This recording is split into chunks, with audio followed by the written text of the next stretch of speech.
শুনছি তুমি এই শহরে 2-4 দিনের অফিস ট্যুর। তোমার কাজের জায়গা থেকে আমার পাড়া অনেক দূর। মাঝেই কোথাও বসা যায় না?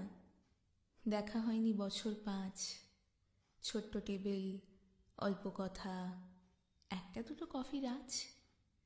বৃষ্টিতে সব সার্সি ভেজা, কফির কাপে এক চুমুক। নকশা তোলে খয়েরি ধোঁয়া, নীলচে আগুন, জ্বালায় বুক। সেই যেখানে কলেজ কেটে বিকেলগুলো পাল্টাতাম, মনে পড়ছে এখন কিন্তু একটা কফির অনেক দাম। সে না হয় হলো, এক জীবনে দাম মেটাতে কে পারে। 4টে নাগাদ থাকবো আমি।